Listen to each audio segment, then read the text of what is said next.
संसद के बीच एक और नेता है जिनका नाम है याकूब इकबाल, जो कि लगातार इस संसद में इनका देखा जाए तो ज़्यादा भागीदारी इन्हीं का है। लगातार जिला प्रशासन से बात हो रही है, लोगों से बात हो रही है और कुछ नेता से भी और कुछ पार्टियों से भी बात हो रही है जो अभी यहाँ पे मौजूद है। तो आइए इनसे बात करते हैं।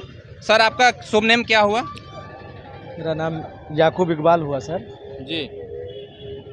और अभी हम लोग इनके पास आज गुलाम जिलानी साहब 4 दिन से अनशन पे बैठे हुए हैं।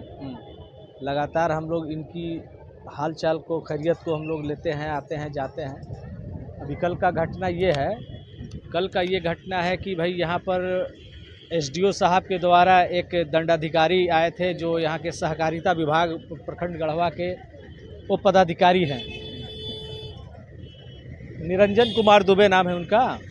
तो वो आए तो इसी बीच हम लोकेशन में ही थे, हम यहाँ पर आ गए, देखे प्रशासन नोच नाच कर रही थी तो पोस्टर नोच लिया और बलपूर्वक इनको जो है गाड़ी में बैठा कर ये बोलते हुए कि रूटीन जांच के लिए इनको हॉस्पिटल ले जा रहे हैं। तो हम भी भाई सहयोग किए, ये हालांकि जाना नहीं चाह रहे थे। हम बोले कि भाई रूटीन जांच भी ज़रूरी है, आप 3 दिन से आज भूखे प्यासे बैठे हुए हैं तो आप रूटीन जांच करा लीजिए, आरएल वगैरह चलेगा तो कुछ आपको ताकत आएगी, एनर्जी आएगी। तो हमने भी सपोर्ट करके इनको ले गया और वहाँ से आने के बाद ये सब एकदम प्लेन हो गया था, टेंट सब हटा दिया गया था। तो उसी को लेकर आज हम लोग एसडीओ साहब से मिले, एक डेलीगेट लेकर गए। भीम आर्मी के भी नेताजी लोग थे, आज़ाद समाज पार्टी के जो है कि राष्ट्रीय जो है प्रधान महासचिव थे, सिराज खान साहब थे और बहुत सारे लोग माने सामाजिक संगठन के लोग थे। हम लोग जाकर अभी अप्रोच किए और सारी बातों को एसडीओ महोदय के समक्ष रखने का काम किए। उन्होंने आश्वासन दिया कि इस तरह के जो है कि पुलिस गुंडागर्दी नहीं करेगी, आप शांतिपूर्ण ढंग से वहाँ पर बैठ सकते हैं। चूँकि हम बोलें कि जिलानी जी का भाव यह है कि बाबा अम्बेडकर जी के चरणों में, जो हमारे संविधान के निर्माता है, इन्हीं के चरणों में बैठकर हम जो है न्याय की कामना करेंगे। अब न्याय मिलेगा तो यहीं से मिलेगा, अन्यथा हम अपनी प्राण जो है त्याग देंगे, हम अनशन नहीं तोड़ेंगे। अच्छा, एक मेरा सवाल है सर, चूँकि आप सामाजिक संगठन के कार्यकर्ता है और देखा जाए अभी हाल ही में मनोज राम का हत्या यहाँ पे हुआ था, आपको शायद पता होगा। जी जी।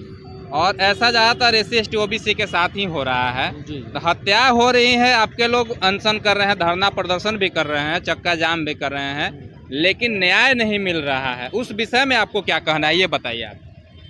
देखिए, ये बहुत आपका सवाल ऐसा है जो दर्द से भरा पड़ा है। हमारे जो SC ST माइनॉरिटी OBC के जो समाज के लोग हैं, जो मतलब समझिए कि सरकार बनाते हैं और सरकार बिगाड़ते हैं, यही लोग जो है कि कर्णधार हैं। लेकिन अफसोस बात यह है कि जो लोग इनका वोट लेकर सत्ता में जाते हैं वही लोग इनका शोषण करते हैं। इनकी समस्याओं की, इनके दर्द से उनको कहीं लेना देना नहीं है। वो सिर्फ और सिर्फ अपना जो है सत्ता चमकाने का काम कर रहे हैं और यहाँ की जनता ये देख रही है कि हम ऐसे लोगों को वक्त पर सबक सिखाएंगे। इसका समाधान क्या है? समाधान क्या है? जब तक जनता मुर्गा पुलाव देकर जनप्रतिनिधि चुनती रहेगी, जब तक जो है कि चाय पकौड़े पर जनप्रतिनिधि चुनती रहेगी, जब तक 1500 पे जनप्रतिनिधि चुनती रहेगी, क्यों वो आपका काम करने लगें? जनता जिस दिन वोट करना सीख लेगी, जनता वोट का जो है कि चाहे वो एक पकौड़े पर बेच दीजिए या एक सिंघाड़े पर बेच दीजिए या मुर्गा बिरयानी खा के बेच दीजिए, आप मत को दान करना सीखना होगा यहाँ की जनता को, जो लोकल भी हो और वोकल भी हो, जो जनता की समस्याओं में ठहरता हो। ऐसे लोगों को चुनने के लिए वो लोग कहेंगे कि अरे याकूब इकबाल के पास पैसा नहीं है, नानू राम जी के पास तो व्यवस्था नहीं है। तो भैया व्यवस्था जो देगा, अभी जो है कि आमिर खान का एक स्लोगन आया हुआ था चुनाव के ज़माने में कि जो आज आपको खरीदेगा वो कल आपको बेच देगा। तो भैया वो तो बिजनेस करने वाले हैं, करोड़ों रुपए लाकर जो है कि MLA MPs का सर्टिफिकेट खरीद रहे हैं और क्षेत्र का जो है कि दोहन शोषण कर रहे हैं। वो अपनी जगह पर ठीक है। जनता को भी तो समझना होगा कि हमारा कौन है, हमारा कौन साथ दे सकता है। तो मैं इस पर बहुत लंबी बात जा सकती है। मैं ये कहूँगा कि जनता अब ठगाते ठगाते सजग हो रही है। एक लाइन में आप जानिए कि जनता ठगाते ठगाते सजग हो रही है। जनता भी मत को अब दान करना सीख रही है, समझ रही है। और एक जनप्रतिनिधि जो जनता के लिए हो, जनता के द्वारा जनता की सरकार है, ये जनता की द्वारा जनता की सरकार है ये, विधायक जी, मंत्री जी, प्राइम मिनिस्टर, है ना, ये सब जो है कि चौकीदार हैं। लेकिन हमको नहीं लगता है, जमींदार देखिए जमीन में बैठा हुआ है और चौकीदार जो है कि एरोप्लेन में घूम रहा है। यहाँ के विधायक जी से बात हुई है कि नहीं आपको? हमारी बात नहीं हो रही है, इसलिए कि भाई देखिए गठबंधन के विधायक हैं, भारतीय समाजवादी पार्टी भी इनके लिए चुनाव ना लड़के इनको सपोर्ट करने का काम किया है। लेकिन हमको नहीं लगता है कि किसी भी एंगल से कि हमारे विधायक गठबंधन के विधायक हैं। जो लोग उनको जिताए हैं उन्हीं लोग का हत्या होता है और बोलते ही नहीं है। हाँ, तो ये बात है कि गठबंधन की सरकार में जो है कि घटक दलों का साथ लेकर इन्होंने गठबंधन धर्म नहीं निभाया। भारतीय समाजवादी पार्टी याकूब इकबाल के हिसाब से घटक दलों को लेकर इन्होंने चलने का काम नहीं किया है और यहाँ की जनता के जो है दुख दर्द से बहुत ज़्यादा सरोकार नहीं रखते हैं। अभी तो बहुत शिलान्यास वगैरह चल रहा है, विकास के काम चल रहे हैं, सारे लोग जो है कि बाहर के लोग यहाँ पर जो है कि कंपनियाँ आ रही हैं, खूब जो है विकास हो रहा है।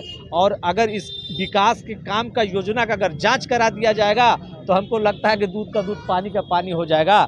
तो इस पर भी बहुत लंबी बात हो सकती है, लेकिन अभी हम लोग एक ऐसे मसले में बैठे हुए हैं श्रीमान कि एक न्याय के लिए हम लोग बैठे हैं। क्या मांगे हैं आपके? मांग इनका प्रमुखता से ये है, वहाँ पर हटो सामने से, ए लड़का देखिए, नूर इनकी मांग है नूर सबा बीबी के हत्यारों को अविलंब गिरफ्तार कराया जाए। नूर सबा बीबी के हत्यारों को अविलंब गिरफ्तार कराया जाए। नूर सबा बीबी के हत्या को आत्महत्या बनाने में जिम्मेदार चिकित्सक और पुलिस प्रशासन को अविलंब बर्खास्त किया जाए,